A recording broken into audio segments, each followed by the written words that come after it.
Yeah, we are actually done with the PowerPoint. Okay, so do anyone have any questions at this point?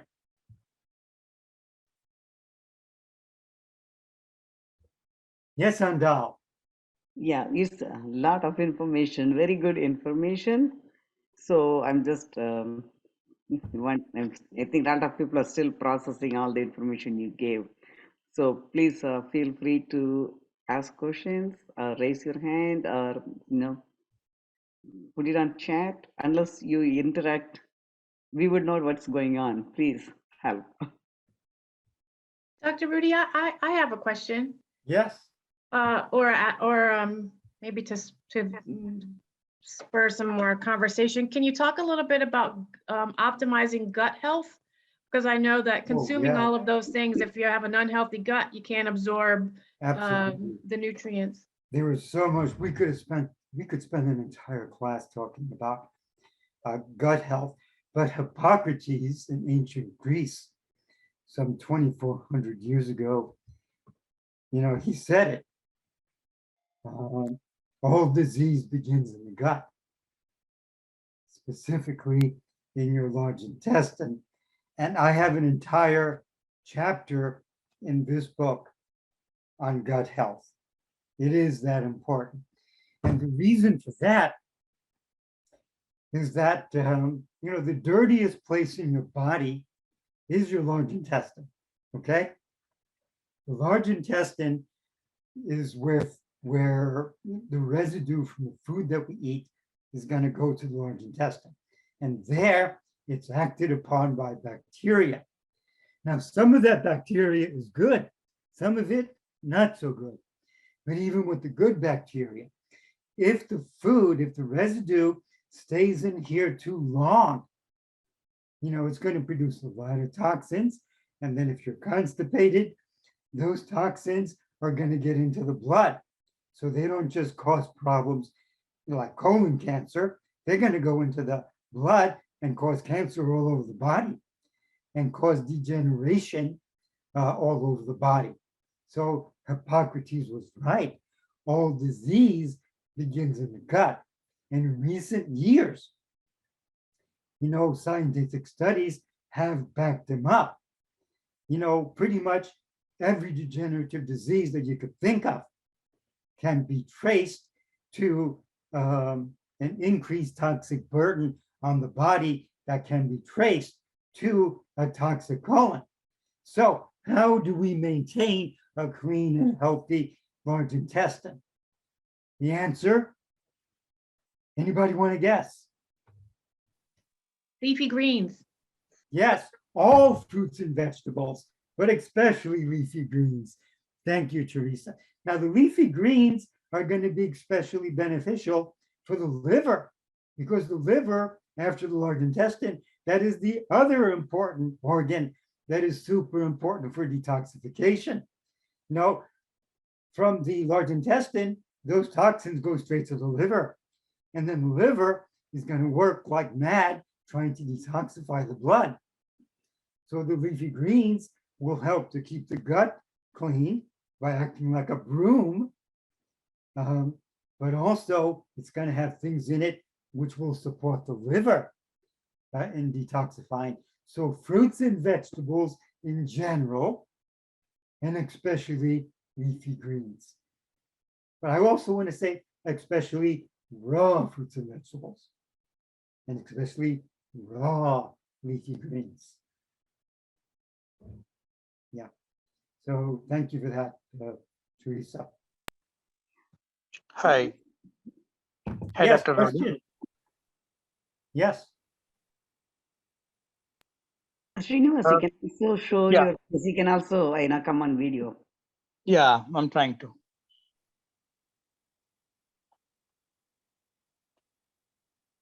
Okay, am I audible? I can see your name. Yeah, hi, Dr. Rudy. Yeah, my name is Srinivas. Hi, I live in California. This is early morning, but it's 8:30. Oh, it's okay, fine. So yeah, thank you for this one. It's the presentation is sweet short, and I think I can relate to what we do on the daily basis. For example, in the sun salute, the cat stretch is one of the things we do in the sun salutation, that Oh, very exercise. good. Yeah. Yeah. So one of the steps there, and there are separate also, and also, yeah, I like that one. 5 Tibetan rites, that stuff, and yeah, I didn't really realize that spin clockwise has that much impact. That's great to know. Yeah, I would like to understand if your perspective on thyroid problems. Does it come with that uh, free radical kind of thing, or Yes, it's it it's can. kind of, yeah, nutrition, and yeah, how can we address this kind of problems? Yes and yes. Yes, it can be produced by radical damage. Now, can there be other causes? Yes. Yeah, thyroid conditions are actually quite common, but a lot of those thyroid conditions actually, it's not a problem with the thyroid per se. The thyroid is actually responding to imbalances that are happening elsewhere, such as the adrenal glands.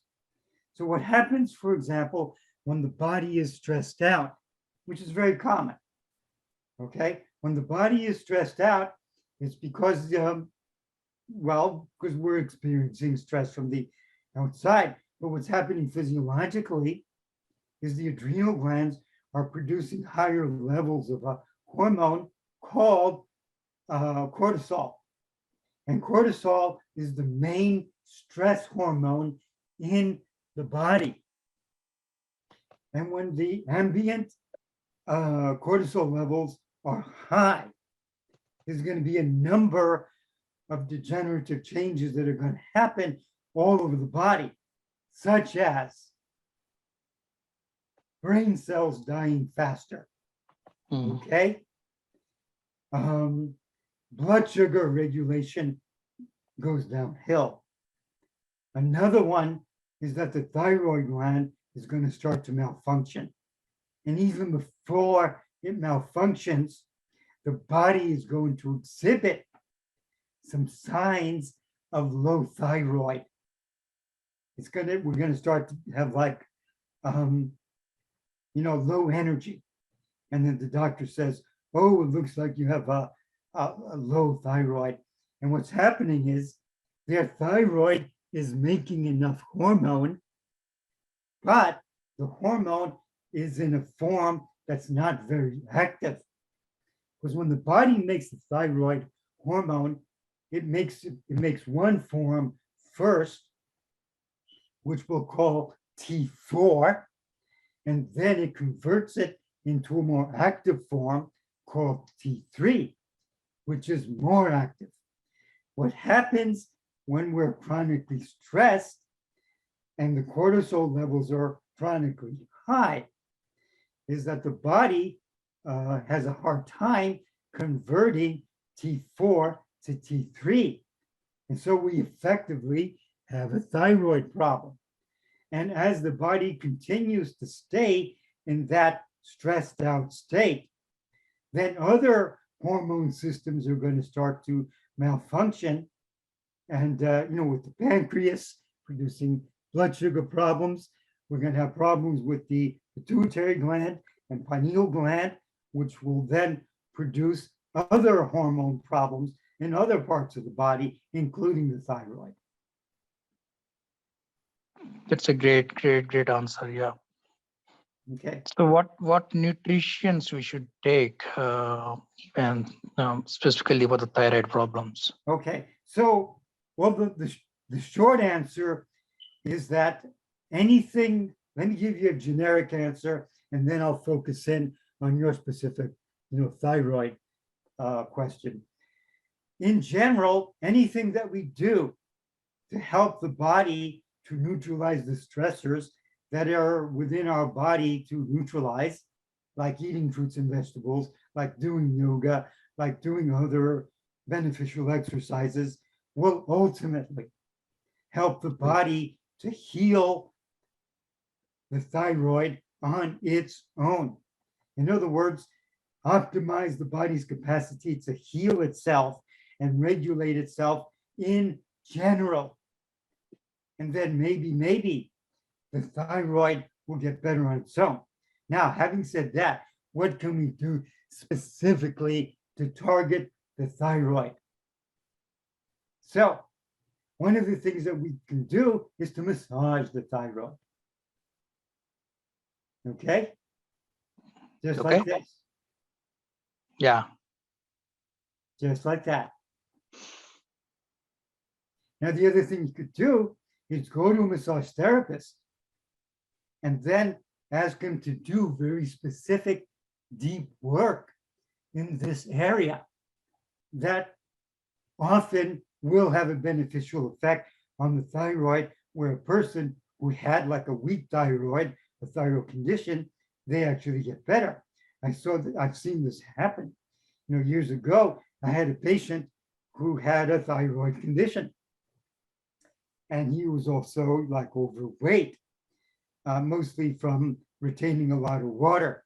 So I referred him to a massage therapist who was working there in my office, and she did a lot of work on the neck.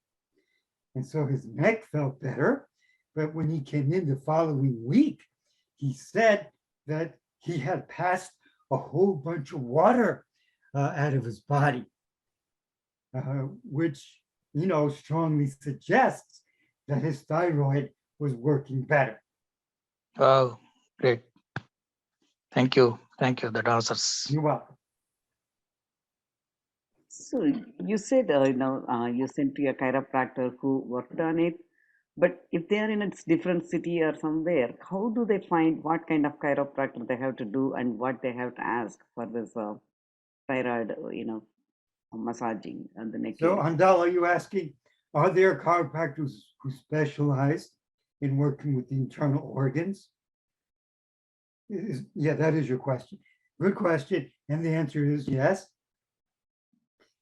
Generally, because, there's different chiropractic techniques.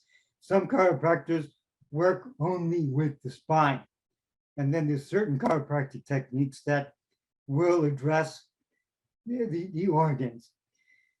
The system of chiropractic that actually is more likely to where the practitioner is going to be focusing on the organs is called applied kinesiology.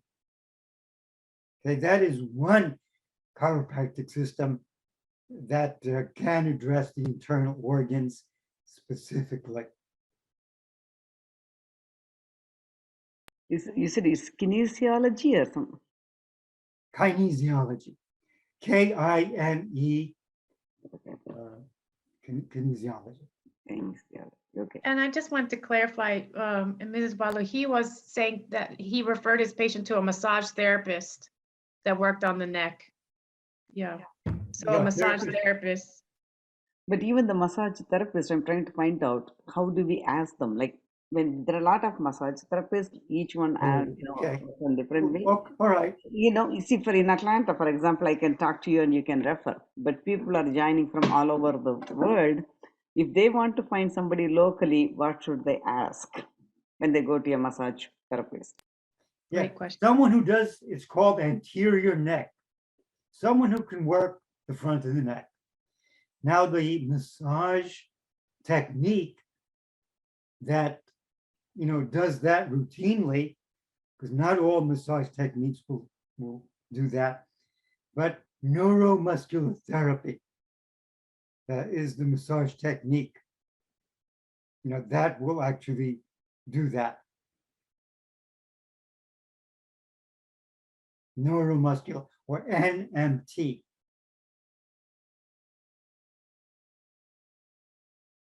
Okay. Thank you. I think that will help a lot of. Okay. And actually, I just had another thought. I don't have a clock here in front of me. What time? How are we doing on time? 12, it's 11:30, Dr. Rudy. We have time. Oh, okay, we do have time.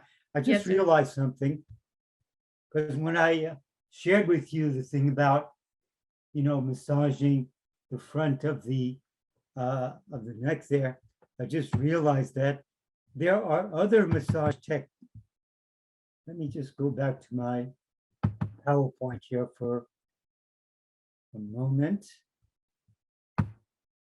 Okay. there's actually a slide that I skipped unintentionally. And now I'm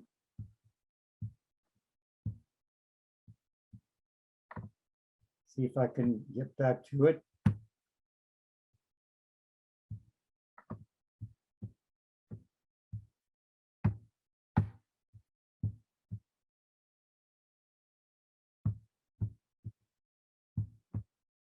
Okay.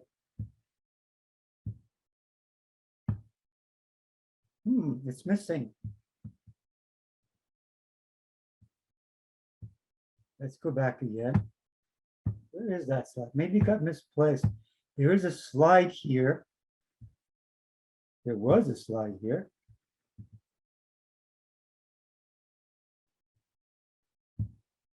Okay, is that one? Okay. Yeah. Looks like that slide is missing.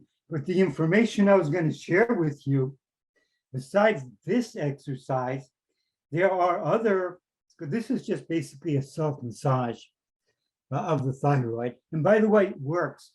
For someone who has a thyroid, let's call it a mild thyroid condition, doing this actually can have benefits. Now, you can also do self-massage for the other internal organs in the body.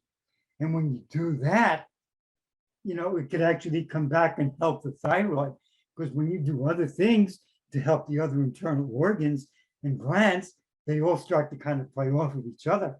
When one gets better, then it helps the other one to get better. So what I do when I first get up in the morning is I do a self-massage of all of my internal organs. And that is a specific way of actually tuning up the internal organs and keeping them, you know, keeping them well tuned. So after I do this, which is massaging the thyroid, then I slide down like 3 inches, like in the top of the throat, like here, see where I'm pointing, that area, and just tap that area. Okay. Now what we're tapping here is the thymus gland. Now the thymus gland is important for the immune system. This is actually something that you can use to keep your immune system tuned up.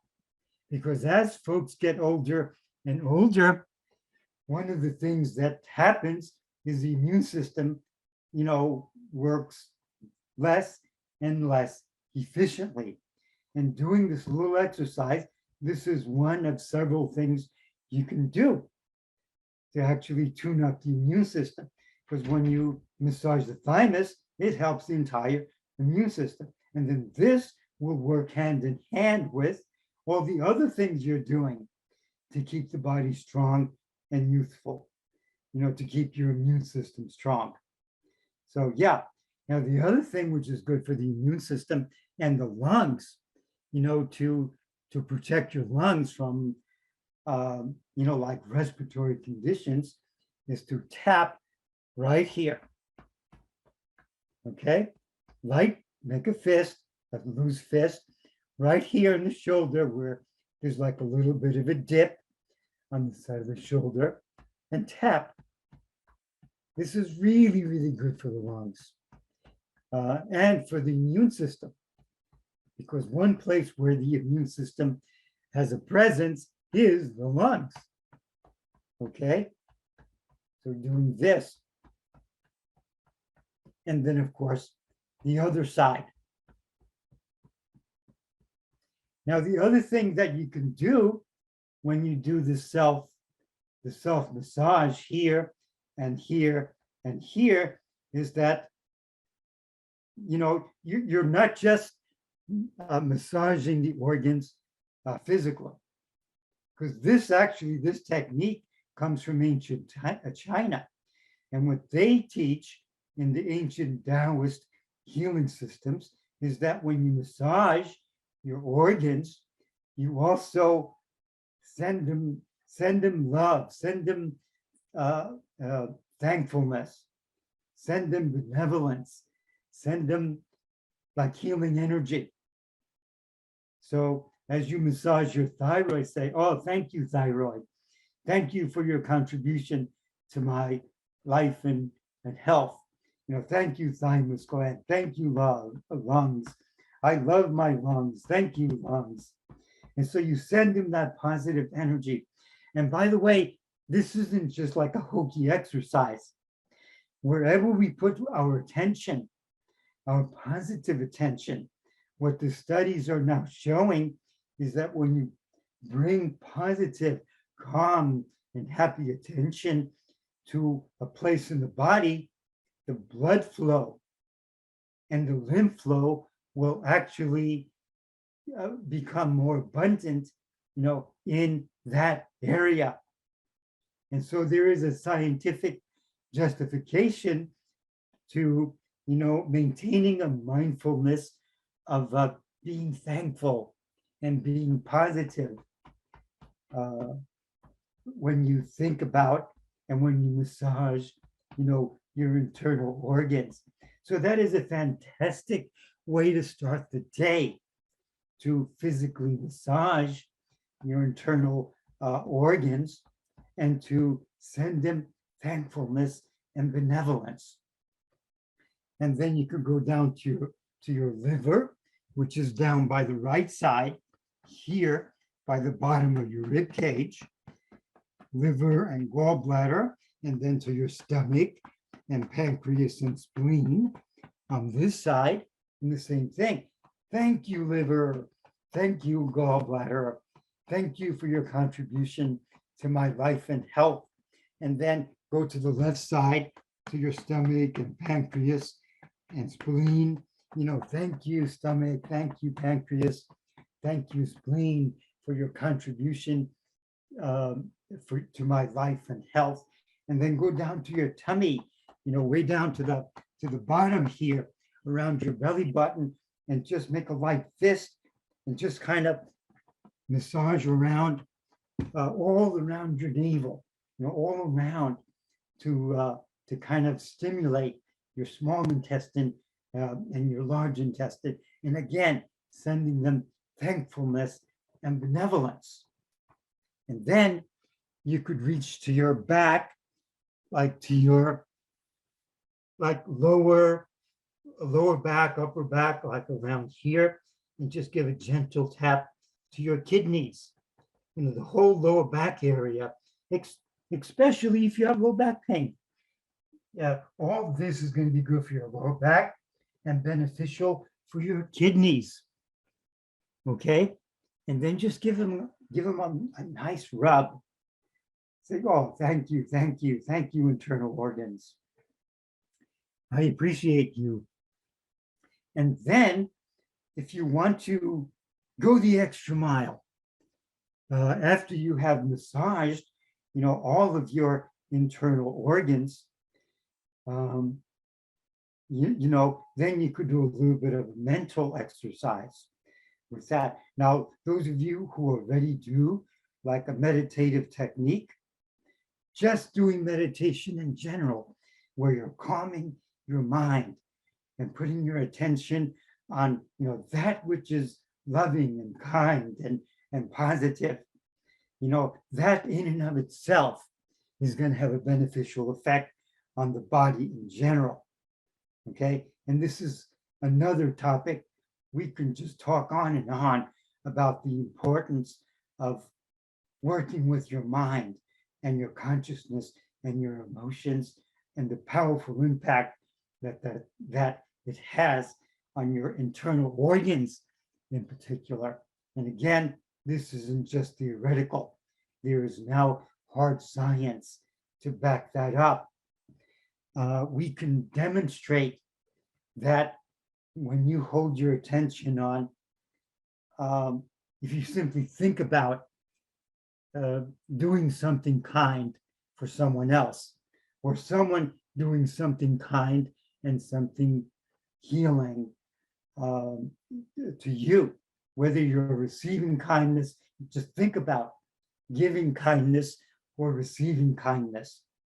We could actually see, on an MRI that there was more blood supply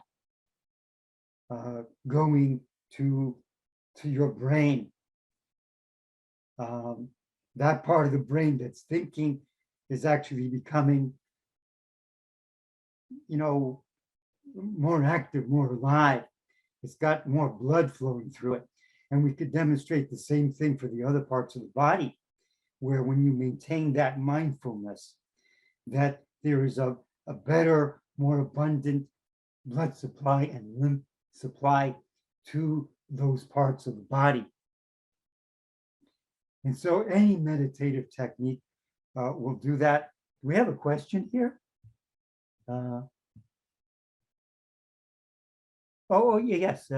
Which, in the chat, which will be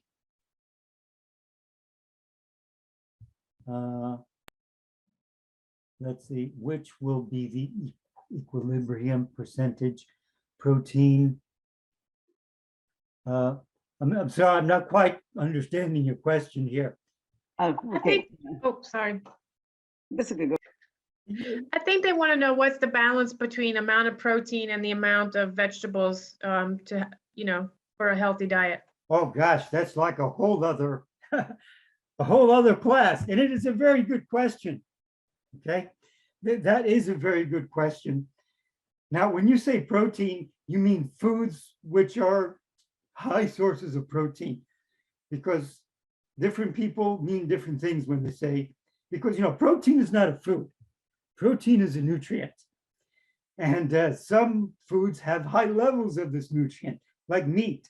So when people say, oh, meat is a protein, well, it has high levels of protein, but it also has a lot of fat. And eggs and dairy, yeah, they call those proteins, but they're foods which have high levels of proteins. So yeah, it depends on how high in protein the food is. Now, meat is pretty high in protein, like 40% of the 40% of the calories in meat come from protein, and then the other 65% come from fat. So unfortunately, there's no simple answer to your question, but I would say that, let me answer it this way, and it might help you out. If you're eating a couple of ounces of meat per day, that's plenty. Okay. And if you're talking about vegetables, let's say leafy vegetables or cucumber or tomatoes, those kinds of vegetables, 1 to 2 pounds. Okay. Ideally, 2 pounds of raw and cooked vegetables a day, and you're on track for optimum health. And if your meat consumption is, let's say, below 2 ounces a day, 2 ounces is plenty. And then if you don't want to eat meat at all, most people don't really need it. You could eat other things that have protein. You don't need to, you could eat no meat at all. You could just get your proteins from eating whole grains and beans, and that will be fine. So if you're getting all of your protein from grains and beans, let's say, then, a cup of grain, or let's say 1 or 2 cups of grains, of a grain, 1 or 2 cups of beans, yeah, that would be good. So am I answering your question? I hope so. Okay, well, or is it Dr. Rudy is doing this? Oh, I see someone just making a comment. Yeah, starting next month, what somebody in the chat just pointed out, that starting October 3rd, I'm going to be doing a 10-class series called The Secrets of Health and Longevity, where we address all of these questions in great detail, including, optimal diet, how much meat to have in your diet, if you're going to have meat at all, how much vegetables, how much grains. We go into all that in great detail. And again, I address all these in great detail in my two books, What Should I Eat, Book 1 and Book 2. Okay. Dr. Rudy, Isabel says yes, thank you, that you answered the question. Okay. Now, Yes. now what we were talking about before that question, what was asked, and again, a great question, is I was kind of putting the finishing touches on this. You know what? With regard to the self-massage, really that should have been part of the PowerPoint presentation. So what we'll do is we'll go ahead and send it. We'll send it to you. We'll make it available in the PowerPoint so that you'll have, the information on the exercises right there. The self-massage information. Now, the other thing that I was mentioning as part of that was that the importance of actually having the right practice of mindfulness when you do the self-care, the self-massage for the organs, because it does have an impact on the organs, and that this isn't just theoretical. We have hard science that pretty much shows us that what we're thinking and what we're feeling in terms of our emotions has a profound effect on our internal organs. There's a reason for that. The part of the brain that regulates our emotions is like this, with the part of the brain that controls our internal organs. They are inseparable. The emotional part of the brain and the part of the brain that controls our internal organs, they're like this. Whatever you're thinking, and in particular, whatever emotions that you have, is going to influence the internal organs. Now, the good news is that it works the other way around. When you do other things with food and exercise to keep your internal organs working in good, in good working order, what's going to happen is it's going to have a feedback on your emotions. It's going to promote emotional serenity. So the emotional serenity is going to promote healthy internal organs. And then healthy internal organs is going to promote emotional serenity. So it's like a very nice positive feedback loop. And so what I would recommend is the very last thing that you do in the morning when you do your exercises and when you do your self-care like this, is that you spend a couple of minutes and just be quiet, close your eyes. And if you have a meditative technique that you do, that would be a great time to do it. If you don't, then something that you could do that you can take 1 or 2 minutes, just sit there with your eyes closed and just mentally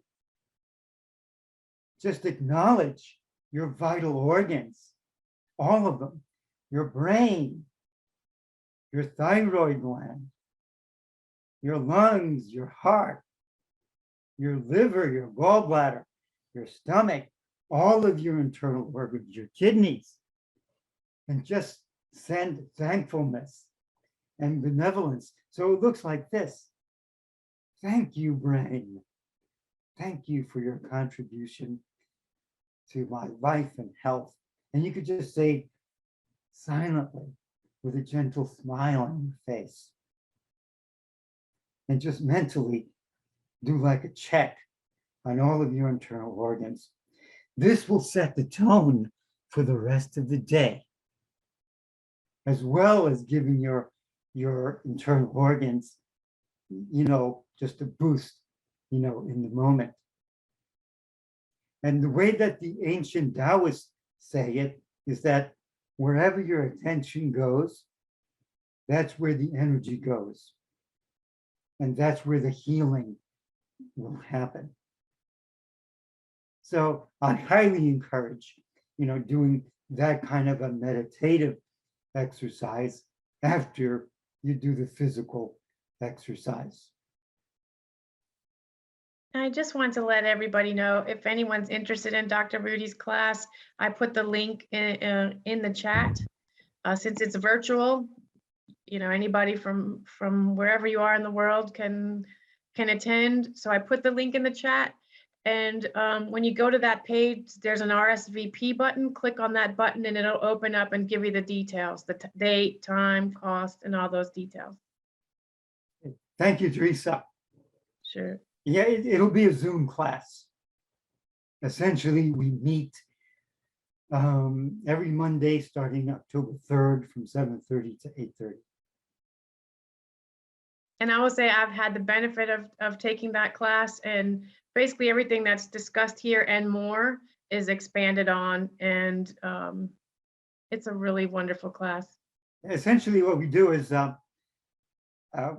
Teresa said, we share this information, and then we actually go through the body, one system, one organ at a time. So we make, since health and longevity is all about the internal organs, we focus on certain organs in each class or certain aspects of the body. So in one class is all about gut health.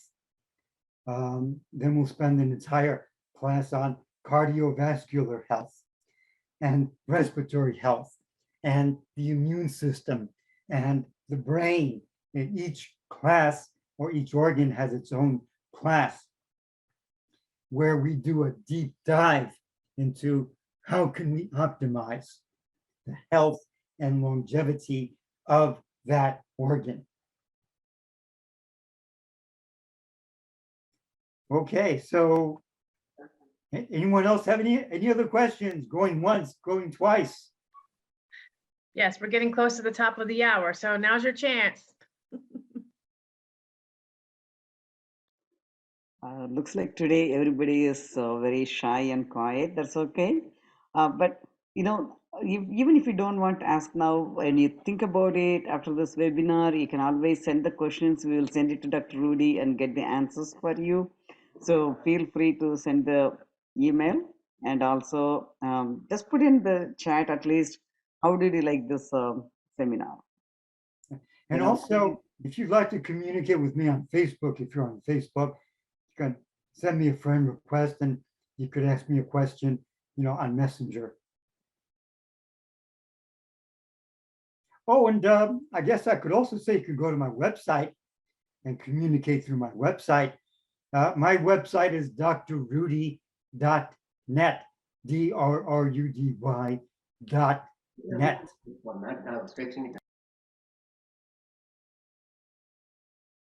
Thank you for attending, everyone. And Teresa and Andal, take it away. Yes, sir. Thank you so much for your time, Dr. Rudy. Want to have the last word, Mrs. Bala? Yeah, I just want to say Loka Samasta Sukhino Bhavantu, because I have something after this because I'm in San Francisco. So you guys can hang on and continue. So thank you, Dr. Rudy, for this wonderful session, and thank you all the participants, because without you, this webinar is not going to be happening. So also send us the feedback, how you like this webinar and what kind of webinars, any topics, suggestions for our future webinars. Thank you all. Bye. All right. Okay. Well, I will just end with, join us for our next webinar, where we're going to talk about chocolate and on the island of Spice, I believe. Is that right, Mrs. Butler? Which one? The next webinar? Spicing up your cocoa, chocolate. Mm-hmm. All right. Well, I think on that note, we are set to end. Thank you, everyone, for joining us. Thank you, Dr. Rudy, as always. Bye. Good day to all of you. Bye. Bye.